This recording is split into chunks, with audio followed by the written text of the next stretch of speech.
All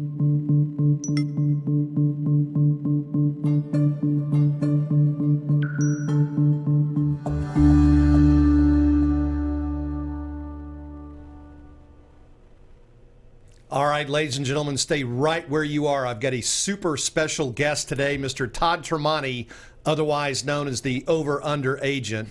Your week is about to be blessed beyond belief. Stick around. You're going to find out how right now.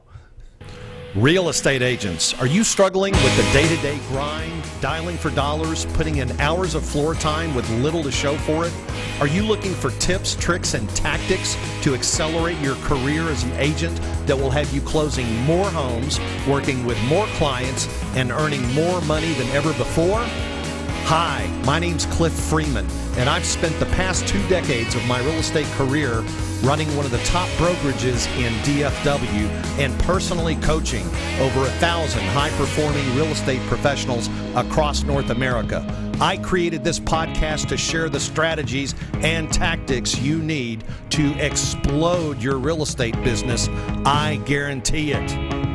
Yes, I guarantee it. And we are live from Dallas Lincoln Center, right near the intersection of the Tollway and LBJ Freeway. And I'm super excited to have an unbelievable guest on the show today. I want to just welcome Todd Tramonte to the show. And I want to say that this guy is a dear friend of mine, and we've had a business relationship for a number of years now. And got to have lunch with Todd today, and I'm super excited to share some amazing stories that Todd's going to share with us today. And Todd, welcome to the show, my friend. It's good to see you, buddy. Thanks for having me. I appreciate it. You can be Yeah. honest with these good people that are watching and listening.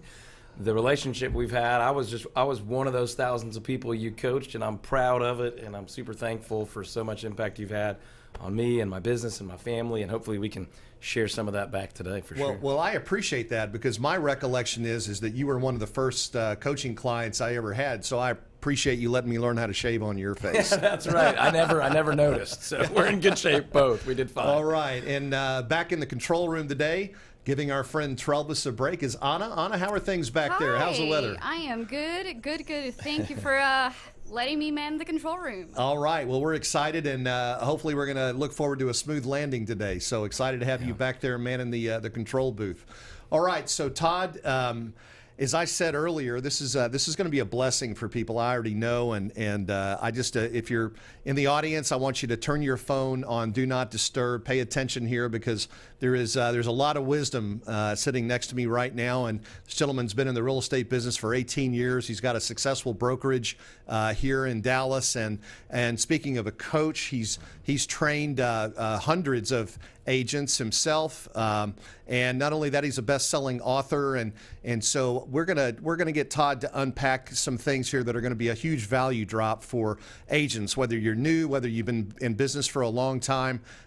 This is a great show for you, and I'm real excited. So, Todd, let's start out by kind of introducing who Todd Tramonte is to our audience today. And I know you, but if you were just to meet someone that you didn't know, who is Todd Tramonte? Tell us about yourself. It may sound a little different than an average real estate agent would say, but it starts with I'm an unbelievably fortunate and blessed and lucky husband of an incredible wife. I've got 3 kiddos that those top the list of priorities, Jesus, wife, kids. And then, of course, we have a ton of fun in residential real estate. We've got the brokerage, the team. We do a radio show as well. We do some coaching and consulting. I enjoy the sharing of content and info. But, yeah, for 17, 18 years, been selling real estate. If I was going to oversimplify it, that's what we've been up to. Now, okay, so that's the short story, but let's drill down a little bit here. So, you went to Baylor, and you actually had you didn't really have your sights set on real estate initially when you started looking about what you were going to do when you had to actually, get out in the working world and stuff. Take us back and tell us that story. Yeah, no, I absolutely did not. And I talk about this a lot, but at no point did I ever intend to be a real estate agent. I thought I was going to be in youth ministry or ministry of some kind for a long, long time. Went to college, went to seminary for a little while, graduate school for ministry, and somewhere along the lines really realized that real estate would be a great gig to make some money while being in ministry. And I think God, kind of made it clear to me that real estate may be the full-time gig, and ministry can happen during work, and et cetera, et cetera. And so began flipping houses to a point that got a little crazy. We were doing 6 or 7 houses a month there for a while between Houston, Waco, and Dallas. I only got my real estate license for that reason, to flip houses and earn my own commissions. I thought I was pretty clever. Fast forward a little bit more, I got married. My wife's an accountant at a Big 4 accounting firm, doing very well. I quit a decent job I had to go and be an entrepreneur in the world of real estate. But that morning, I woke up as my wife left to go to Deloitte, a very impressive job, and said, uh-oh, I think I'm a realtor. It was not something I was proud of. That was not a label that I felt resembled the level of expertise I wanted to offer. And so really that was the beginning of my journey of saying, I've got to do this better. I have to really own a business. And so there's a million stories along that line. You're a big part of that. But that was the beginning of saying, real estate's going to be the thing, but we can't be normal. Yeah. Well, and you've dedicated your life to Christ, and you've dedicated yourself to your business. And I've never known you to do something kind of halfway. I mean, if you're going to do it, you're going to do it right. But so you didn't really think that you would wind up going down this realtor path then. And actually, for a lot of us in the business, we didn't get started right out of college. Some of us got into the business. This is like our 6th or 7th career, right? It's like this is just where you wind up because you have a collective library of experiences in your life that all kind of contribute to helping you become able to better serve people. You learn a little bit in everything you do. But you went straight into to real estate, but you've never really taken the conventional view. A lot of agents, when they look at, well, why should I get into real estate and what should I do? They go look at the brokerages, right? They think, well, I need to go out and find the biggest brokerage that has the nicest office because obviously they're making the most money, and I need to be around successful people. Right. And that's where I need to go. But you had a little different view on things, Todd. What you didn't go to the big brokerage route then? No, I didn't. And to give you a little context, I literally wrote a book last year called The 5 Lies That Will Ruin Your Real Estate Career. And that's sort of one of those lies, is just taking the shiniest path or following the people that look the most successful. You and I probably learn differently, but hard ways either way, that's not always the case. So luckily, I never made that mistake, but I will admit I made plenty of mistakes, and one of them was early on not to actually learn from others that had gone before me and done well. So I was stubborn and prideful. I did benefit in some ways from not following the traditional path, but there were certainly some setbacks as well. But no, I never really was an agent at a big box brokerage. I never had a broker who spent any time directly with me ever.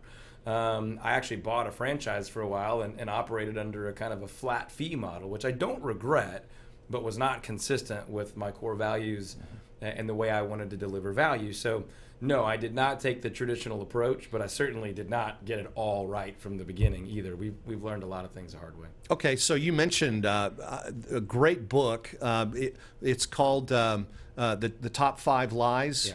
5 lies that will ruin your real estate career. 5 lies that will ruin your real estate career. And the truth that can. Okay. And by the way, I didn't realize I didn't ask Todd to bring a copy of the book. I had intended for him to show it, but he's a very humble guy and said I don't want to take the opportunity to do that on your show. But let's talk about that book. What are the other What other lies are there? Yeah, we'll hit a couple of the highlights. Number one is that the bigger the split, the better the broker, right? And you and I both know that a lot of agents will shop that way, but the really smart agents will shop or interview a broker based on an exchange of value. What can you do to contribute to my growth and my trajectory? And then where can I add value to your organization? And when there's a mutual fit there, we can both do really well financially, as far as our growth, as far as our personal lives. Those are all factors. So it's not all about split, because you can go get 100% split in a lot of places. Sure. Or you could go make a fortune working with someone at a 10% split. Both of those are very real, but many people don't get far enough to evaluate that. They just say, this guy will offer me more, I'm going to go over here. She'll offer me more, I'm going to go over there. They've got a shinier conference space. They've got technology or whatever. So that's one of the big ones. Another one is that you're going to jump into the business and make a bunch of money right away just working with friends and family. Now, occasionally that happens, but that's not very repeatable for someone new or someone who's in a new town or someone who doesn't have a huge experience in the industry. Last one I'll throw out real quick is just that the best agent always wins. The smartest, most technically skilled agent's going to get all the business. And you and I both know that's not true. More often, the best marketer is going to win. And I always say, let's try really, really hard to be both. really highly skilled agents, but also very effective marketers. And obviously there's a couple more, but those are a couple of highlights. Right, yeah. I like quoting other people in the business. There's so many great people in our business, and one, Gary Keller, used to say, you're not really in the real estate business, you're in the lead generation and lead conversion business. And I think a lot of realtors get into this business thinking that it's all about making the bacon and eggs, but you got to find a way to fill the front of the restaurant, right? Right. It's tricky because you want to study contracts, you want to study the MLS, amendments, negotiation, and things like that. And by all means, you need to be able to do that well. But if you don't have any clients, you'll never need to do any of that. So when we train new agents on our team or new coaching consulting clients, we actually don't even get to the technical skills of real estate until we've long after gotten beyond the fear of picking up the phone or sending a text message or engaging with a potential client and understanding the fears and concerns of a potential client or the opportunities in the marketplace that are not the technical skills of real estate. It's sort of a need to know basis. You will learn and retain information much better when you actually need it. And you don't need to know how to do an amendment until you have a client. So that the skill retention is very important, but it's not the top priority, believe it or not. Right. And we always say you have to learn how to block and tackle before you can go out and get creative. A lot of agents start in the business and they think that, boy, they can just go in and use maybe some marketing skills or something they learned in another area. But you've really got to learn the fundamentals of the business before you can, before you can do, really kind of outside of the box type things. Sure, and I think we're in a culture of absolute impatience, and all the big brokerages and really everybody perpetuates this vision that you should never settle for being a buyer specialist or being in learning mode. You've got to go be celebrity mode. And by all means, there's some value to that status, but if you leapfrog some of those important things, you are setting yourself up for a very hard fall or some liability and risk, and it's just not wise. I mean, very few people do I know that got there overnight and stayed there. Yeah, and you mentioned celebrity type stuff. I mean, you've really got to learn the fundamentals of how to run a business. It's not what you make, it's what you keep. And you can't, a lot of realtors don't understand this, but you can't spend yourself rich. And, if the marketing is not working and you're still spending money on it, maybe you need to, hold those dollars accountable, that sort of thing. Yeah, I'm a big Muhammad Ali fan, and I like quoting people too. And he always said, these trophies, these medals aren't gonna feed the family. You can't pay your bills with them. Right. And the real estate industry is riddled with trophies, right? $1 million producer, whatever, Diamond Club, blah, blah, blah, blah, blah. And there's a lot of those trophies that have no profitability behind them. They have no peace of mind, no family comfort. You got people working like a dog for no take home. Well, and we have a saying around our neck of the woods that, so far up until now, you've just been renting your career. You need to own your career and treat it like a business. So, well, tell us about how is your team put together? I mean, gosh, you and I go back to 2010, I think. We were looking up some notes earlier today, back in September. Tell us about your team today and your footprint. I know you've got an office in Fort Worth. Just share that with us. Yeah, we've got an office on the Dallas side and on the Fort Worth side. Dallas office is technically in Richardson. We've got about 8 agents. We don't add an agent unless we have more business than we can currently get to, and we really mean that. Certainly, agents could take on more, but a lot of our agents have surpassed their goal long before the end of the year. It's not that they don't want more, that they want more life. They don't necessarily want more closings and more sides. We have a very profitable organization for both our agents and my wife and I as owners. And we found that balance is more valuable than those trophies. So in a lot of ways, we don't rank on a lot of lists of 1,000 sides, and we don't care about ranking on the profitability. But we've got agents and team members and non-agent team members that are able to earn a substantial income and spend time with their wives and their children and their husbands and travel and volunteer and be physically healthy and all those things. So we've got 8 agents. We've got about 4 staff people and 2 offices. We're looking to add maybe 1 or 2 more agents this year. We've got kind of some lead flow and client care good problems, but where we could feed another agent or 2 almost a full-time pipeline if we got the right people. That's one of our biggest challenges, is not getting applicants, but finding the right fit. Right. It very rarely starts with real estate experience or real estate skill. It starts with values and attitude and intention. And once we find that fit, like we just said, we can train for the skill. It's not easy, but it's fairly simple. Well, talk through that a little bit. So you're looking for a good core value fit. And so what's that interview process like at your firm? Yeah, so it's lengthy compared to the average real estate brokerage model, So we'll start with a phone call after one of a couple of different potential ways to inroads to us. If that phone call goes well with our Raving Fan Club coordinator, that tends to get volleyed over to our team lead for, believe it or not, a second phone call. If that goes well, there'll be a first in-person interview. That's where I end up getting involved. If that goes well, there'll typically be a second face-to-face interview. And if that goes really well, the third face-to-face is usually a hiring. I mean, it's either that third one's not going to happen, or you pretty much expect an invitation and we're just checking the boxes and covering the ground. So that's, for a lot of people, that's an annoyingly long process. But we put so much time, energy, money, resources into that hire that if that process weeds some folks out, we're okay. And the people that are still really fired up by the end, it's like we would both feel crazy not to work together. Great. That's the only time we move forward. And because of that, we have a pretty high success rate and fairly low turnover and an unbelievably high level of engagement and happiness around our culture. Okay. So I have to ask here, do you meet the spouse before you make the hire? So we like to, but that's not a there is a spouse. requirement. Right. Yeah, we don't always do that. I would love to add that as an absolute, but it can be difficult. But yeah, we like to do that. Because you're usually getting both of them, and if one of them is kind of if crazy, not more, then sometimes the kids can run into some problems. Great. Okay. All right. Well, that's 8 agents and. Let me see. You said you might have room for one. Where is your firm going to be in 5 years? What's your crystal ball It's a showing? wonderful question. And I'll tell you, my wife and I have thought and prayed about this for years and years and years. We don't have this, and I don't say this like we have it all figured out, but our desire for growth is not about those numbers. It's about our impact, right? So every time we bring on a really great team member, we're able to impact at least one more family.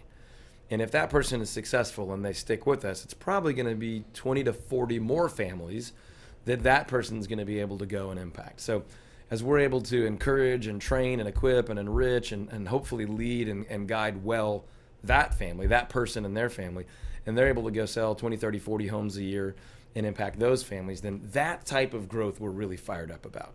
So we've had conversations about a grapevine office, a third or maybe fourth office over the next 2, 3, 4, 5 years. I don't have a grand vision of building some big regional national brokerage. That's not something that gets me all that fired up right now. I'll never say never, but at the moment we like to grow at the rate we can know the spouse and the kids' names and celebrate life with them and really deeply spend time with them. My wife and I do a lot of marriage ministry stuff on the side. I officiated a wedding for one of our team members this year. We did the 2-on-2 pre-married mentoring for one of them. So those things are separate, but we want to have that level of connection with our team so that we can have that level of impact, so that they can have that level of impact, and we see growth happening that way. Right. Well, that's amazing, and that's just such a reflection on where your heart is and your what you understand your purpose to be here, right. which is a great, I appreciate that. It is fun to hear that, and not everybody sees that. So sometimes that comes across as a lack of ambition or limited sight, and that's okay. But I just think we're fired up. By all means, we want to grow and incomes to grow and our footprint to grow, but not just for the sake of growth. Right. Yeah. So 17 years in the business. Mm-hmm. I can't believe that everything in yours and your wife's lives and with the life of your company has been a bowl of cherries. Okay. Tell us a little bit about some of the biggest challenges that you've had. Yeah, I think some of these are the best things you can share with people, right? And so I would just say early on, I think in a lot of ways I had the right goals, I had the right intention, but that manifested itself pretty poorly. I owned a discount real estate franchise for 5 years. They're wonderful people. There's nothing wrong with that model, but it was not a fit for my goals and my desires, and really I would say my gifts as a business owner. But I made a 5-year commitment and I stuck with it. So I wouldn't call that a mistake, but it was a long learning process of thinking we want to deliver more value to clients than anyone else does. And initially we thought we'll do the same as everyone else and we'll charge less. And it didn't take long for me to realize, man, this is not really consistent with what we want to do. So that was a 5-year learning process, right? Early on, we had no concept of what an ideal client is. So we would work with anyone, anywhere, no matter what. At the moment, we don't even prospect expireds or for sale by owners. But for years we did, and we were actually pretty good at it, and it wasn't the best thing for us because those were not our ideal clients. And we ended up not really loving what we were doing because we were very disconnected with where our gifts and who we could add the most value for. Those were not the people we were working with. I could keep going. We've tried to shortcut things by buying the technology or hiring the staff instead of learning to do things well and slowing down before we sped up. So we've done all those things. We've done ugly wrapped vehicles and things that out of ego or just because someone else did it and it worked for them. We've made one of my wife's favorite stories. I was speaking at an event and I actually brought her up on stage, and that was the one story she wanted to tell is, trust me, this has not always looked this good. Todd used to drive around this ugly little yellow car. She laid it on me, but of course, we've goofed a lot of things up. And, there have been years where we were that picture of a lot of hustle and not a lot of profit in the early days. Yeah, gosh, and I remember some of those silly things back in the early days of coaching that we were espousing. Even how thank goodness the industry's changed and evolved and matured a little bit. Todd, tell us what industry thought leaders do you follow? I'll tell you some of the people that changed my life forever, and I've told them this repeatedly. There was a turning point for me at an event where I heard Curtis Johnson and Adam Hergenrother in a conversation together.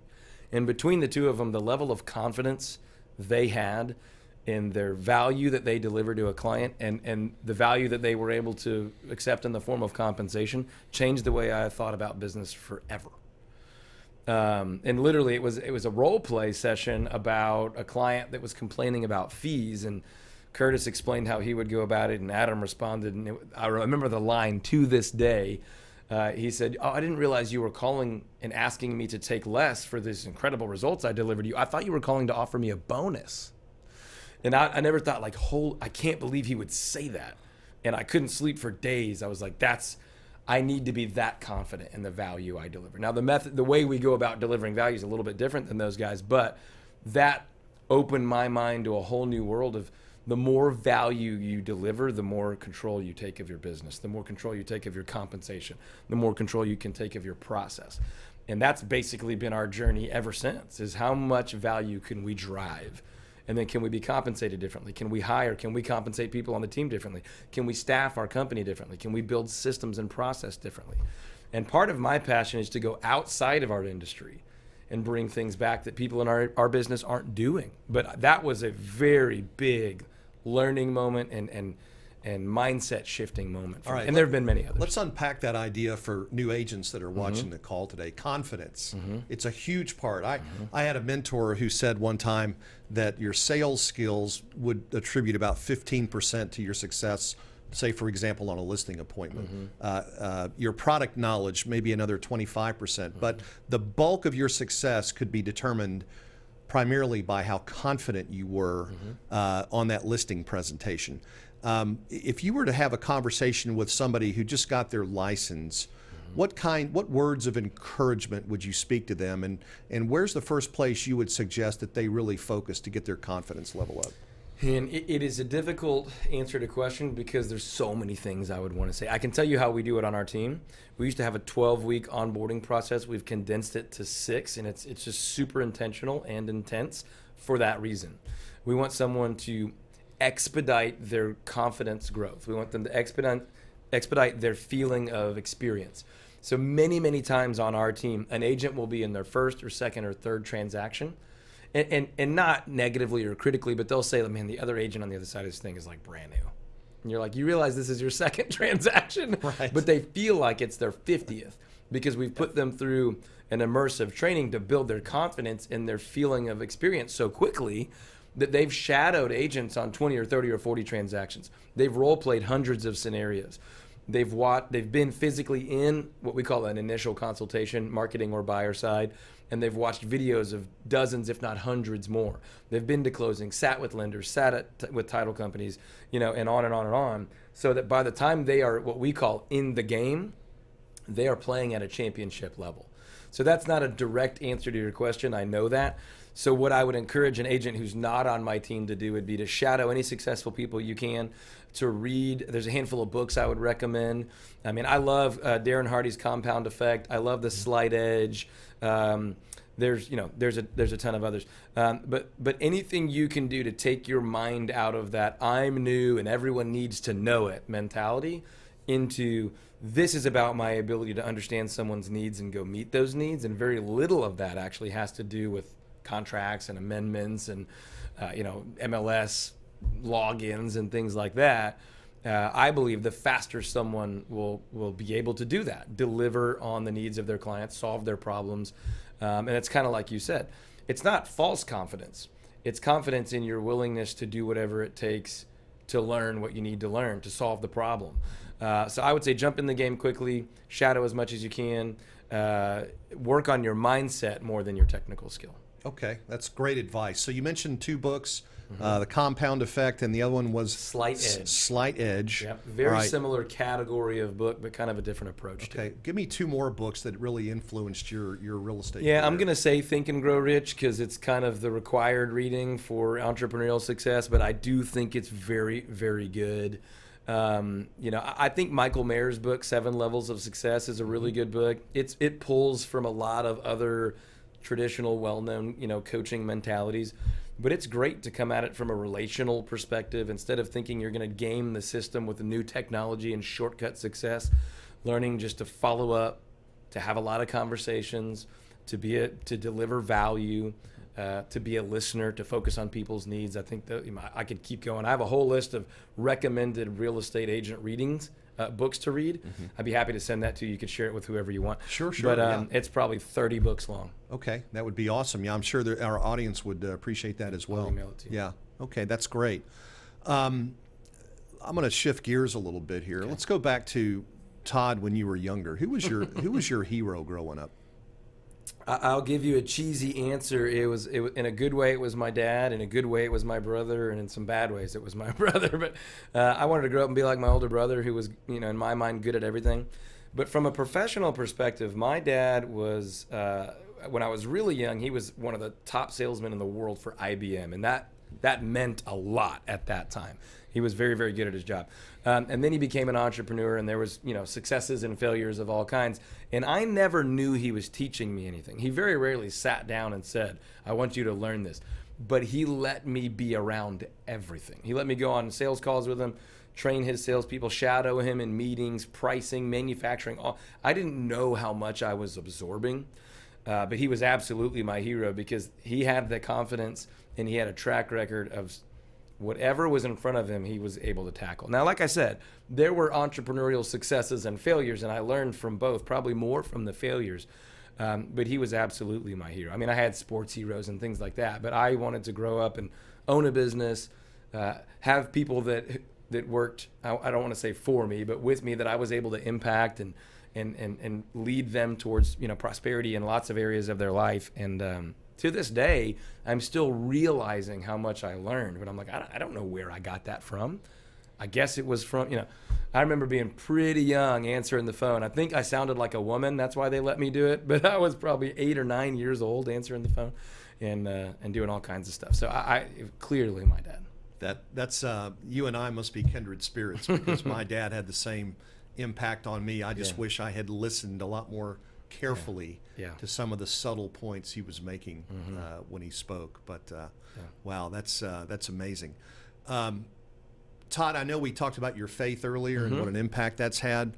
How big a part of your life is your faith right now? I mean, it's foundational. It's the only thing. And this is one of, I wouldn't say it's a newfound passion, but I am giving more and more time and more energy towards having conversations with men and women, younger and older, whatever, around the idea of faith at work. For me, my faith is foundational. It's not going to church is foundational, right? The idea that I am a sinner saved by grace, it's a gift, I can't earn it. God never asked me to earn it. That he loves me so much, he sent Jesus to die and pay the price for my sins, and I never could have done it. There's not even worth trying. That's an incredible truth. That's foundational. It changes everything. So faith isn't a thing that goes to church or to work. It's who I am. It's acknowledging that absolutely no gift that I have did I create on my own. I'm really lucky to have a pretty weird memory. I remember a lot. But it's a gift. God just gave it to me. I didn't cultivate that, right? So I'm growing in my effort to give God the glory and the credit for those things and have conversations with others about, man, if this is what you believe, that it's what you believe everywhere. It's how you parent. It's how you love your wife. It's how you treat your neighbor. I had to let someone go a couple of weeks ago. And my hope and my prayer before that conversation was, man, I hope I do this in a way that this person would somehow want to thank me for it. And that's very difficult to pull off, by the way. But it is not part of my life. It defines who I am. Everything in my life changed the day I realized I'm never going to figure this out. It's not even possible. And I'm much better off saying, okay, God, you're in control. You created me. You have a plan for me. You're in charge. I want to trust and follow you. And the more dependent I am on him, the better things go. Not financially. It's not that I don't have mistakes. It's a sense of peace as opposed to happiness. I'm not always happy. Bad stuff happens to me a lot. But this idea that eternally I'm in great shape regardless of what happens today changes everything. Wow. Well, your balance is incredible. You exude a peace about you. When people get to know you, they can tell that you're in his grip, as we like to say, right? Well, I appreciate it. Yeah, no question about it. I just looked at the clock and I can't believe how fast time has gone here. Out? But I do want to I would love for you to, let's see if we can drop a couple of quick nuggets on some of our audience today. What do you tell an agent who's out there busting their butt, struggling, but just in a rut, just not able to get things together, and the wheels are starting to come off? What can you say to an agent who needs help like that? Well, on the one hand, it's don't give up, never ever quit. I mean, you've heard that everywhere, but it is true. The magic pill in this business is consistency. It's not going to be a technology. It's not going to be some brand new idea. I think you work on the most leveraged thing you can work on, and many, many times that's our ability to communicate and persuade ethically on the phone. For a lot of us, a 1% increase in our conversion rate on the phone is going to be massive in the business. If you're not a phone prospector type of person, have more conversations. Talk to more people about the business of real estate. Jim Rohn says, you can make up for in skill you can make up for in numbers what you lack in skill. If you'll hustle enough, you can be successful. But if you add that skill piece, you can be exponentially more successful. So that may not sound like a huge encouragement. The other thing I would tell people is this is not a one-size-fits-all business. If you're trying to do business the same way in November that you were in June, you are doing this wrong. This is not one size fits all. If you only have a spring and summer mentality, you are harming your clients. You are in the way of their best interest. You've got to be able to create a customized strategy for your client, their situation, their timeline, the market they're in, the neighborhood they're in, the financial situation they're in. And you ought to be passionate about that. You ought to be ethical and expert enough to want to do that, instead of saying, I pull 3 comps, we average the numbers, that's what it's going to be all year long. We do MLS and we answer the phone. If that's your mentality, I would like to invite you to go and do something else, because we don't need any more of that in our business. Amen. Yeah, I heard that. Well, that's great advice. And you obviously, I know you pour into your agents and love on them, and that's why you've been so successful, and everybody in this community looks up to you. You're on the radio here, WBAP 820 on Saturdays, right? Saturdays at 3 o'clock. At 3 o'clock, and your buddy Jim Dutton, I guess you guys are on there together occasionally. Yeah, he does the show right before us. Yeah. Does the show right before you. That's awesome. Is there anything, Todd, that I didn't ask you that I should have?